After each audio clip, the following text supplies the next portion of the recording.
Comment l'impôt est calculé? Très simple, vous avez deux types d'impôts. Le barème classique, le prélèvement libératoire. Commençons par le barème classique. Si tu es en micro-entreprise, tu déclares ton chiffre d'affaires, pas ton bénéfice, contrairement à la société. Mais pour le calcul de l'impôt, l'État applique un abattement forfaitaire. Et heureusement, parce que même en micro-entreprise, on a quand même des charges. Et ça, l'État le prend en compte. Évidemment, cet abattement, ça va dépendre de ce que tu fais.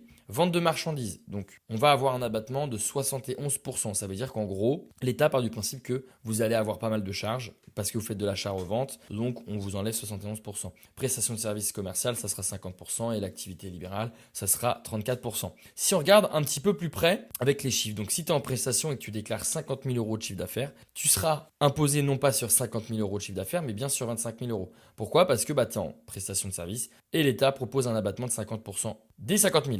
Et là, c'est à partir des tranches. Donc 0 euros sur la première tranche, donc 11 295 euros, et du coup 11% sur le reste. Et c'est assez facile à comprendre, c'est qu'en fait, le barème d'impôt sur le revenu 2025, il y a des tranches. Donc par exemple, vous allez payer 0% d'impôt jusqu'à 11 000 euros de chiffre d'affaires, donc en dessous, vous payez 0% d'impôt. Si vous dépassez les 11 000 euros, eh bien vous allez payer 11% entre 11 000 et quasiment 30 000 euros, etc., etc.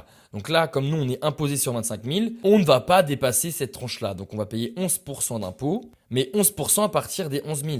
Donc du coup, 11% sur le reste, ça fait 1 500 euros d'impôt à payer par an. Ensuite, on a le prélèvement libératoire. Le prélèvement libératoire, c'est une option fiscale réservée aux auto-entrepreneurs qui te permet plusieurs choses. Payer ton impôt sur le revenu en fait en même temps que l'URSSAF. Donc on va prendre ton chiffre d'affaires, l'URSSAF va venir se régaler un petit peu et l'impôt sur le revenu va venir également se régaler, mais à partir d'un tout petit pourcentage. Et du coup, ça va remplacer totalement l'impôt classique. Donc, vous n'allez pas payer le barème classique plus le prélèvement libératoire. C'est un choix à faire avant de créer sa micro-entreprise, mais reste bien jusqu'à la fin, je vais te montrer comment le faire.